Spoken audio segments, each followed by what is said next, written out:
എല്ലാ മിത്രങ്ങൾക്കും നമസ്കാരം. ഈ കർമ്മയുഗത്തിൽ മികച്ച കർമ്മയോഗികളായി ജീവിക്കുന്നതിന് അവശ്യം വേണ്ടത് മനസ്സിൻ്റെ തലത്തിലെ ശക്തി, ശുദ്ധി, ജ്ഞാനം എന്നിവയാണെന്ന് നമുക്കറിയാം.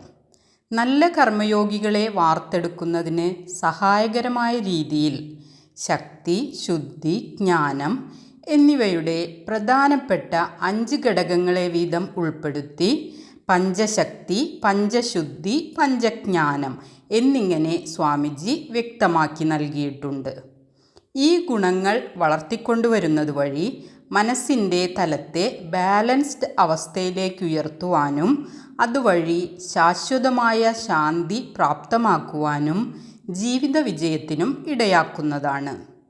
ഇതിലെ പഞ്ചശക്തി എന്നതിലെ ഘടകങ്ങളെ നമുക്ക് മനസ്സിലാക്കാൻ ശ്രമിക്കാം. നമ്മുടെ ചിന്തകളുടെ ഉറവിടമായ ശിരോകേന്ദ്രീകൃത ഊർജക്ഷേത്രവുമായി ബന്ധപ്പെട്ട മനോശക്തികളാണ് പഞ്ചശക്തികൾ. പഞ്ചശക്തിയിലെ ഒന്നാമത്തെ ഘടകം അധ്വാനശേഷിയാണ്. ഏതൊരു കാര്യം ചെയ്യണമെങ്കിലും അതിനായി അധ്വാനിക്കുവാൻ നാം തയ്യാറാകണം. കേവലം കായികമായ അധ്വാനശേഷി മാത്രമല്ല, ശാരീരികവും മാനസികവുമായി ഏർപ്പെടേണ്ടി വരുന്ന ഏതൊരു പ്രവൃത്തിയും മടി കൂടാതെ നിർവഹിക്കുന്നതിനുള്ള സന്നദ്ധതയാണത്. നിരന്തരമായി പരിപോഷിപ്പിക്കപ്പെടുമ്പോഴാണ് അധ്വാനശേഷി വർദ്ധിക്കുന്നത്. നമ്മുടെ വളർച്ചയെ സഹായിക്കുന്നതും നാം വളർത്തിക്കൊണ്ടുവരേണ്ടതുമായ ഒരു മനോശക്തിയാണ് അധ്വാനശേഷി. പഞ്ചശക്തിയിലെ രണ്ടാമത്തെ ഘടകം ധീരതയാണ്. ഒരു കർമ്മയോഗിക്ക് ജീവിതത്തിൽ പലതരം സാഹചര്യങ്ങളിലൂടെ കടന്നു പോകേണ്ടതായി വരും. ഇവയിലൂടെ കടന്നു പോകുമ്പോൾ പരാജയം, അപമാനം, നഷ്ടങ്ങൾ, അസുഖം, മരണം എന്നിങ്ങനെ ഒന്നിനെയും ഭയക്കാതെ മുന്നേറാനുള്ള മനോശക്തി ആർജിച്ചെടുക്കണം. ഭയം നെഗറ്റിവിറ്റി വളർത്തുവാനും നമ്മുടെ കഴിവുകളെയും വളർച്ചയെയും മുരടിപ്പിക്കുവാനും ഇടയാക്കുന്നു. ഈ യാഥാർത്ഥ്യം ഉൾക്കൊണ്ട് ഏതൊരു സാഹചര്യത്തിലും തളരാതെ, തകരാതെ, ധീരതയോടെ മുന്നേറുവാനുള്ള ശേഷി നാം വളർത്തിക്കൊണ്ടുവരണം. പഞ്ചശക്തികളിലെ അടുത്ത മനോശക്തി സഹനശക്തിയാണ്.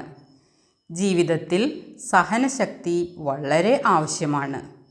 സഹനശക്തി കുറഞ്ഞിരുന്നാൽ വിജയത്തിൻ്റെ കവാടം വരെ എത്തിയിട്ടും വിജയിക്കാതെ പിന്മാറേണ്ട സാഹചര്യം ഉണ്ടാകും.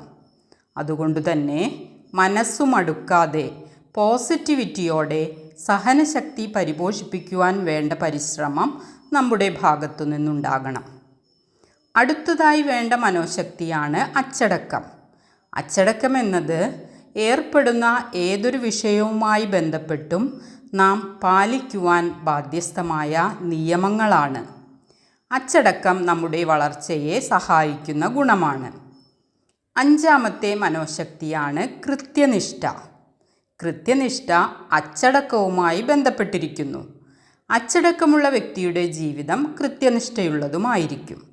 അതുപോലെ കൃത്യനിഷ്ഠ ശീലിക്കാത്ത വ്യക്തിയുടെ ജീവിതത്തിൽ അച്ചടക്കമുണ്ടാകുവാനുള്ള സാധ്യതയും കുറവാണ്.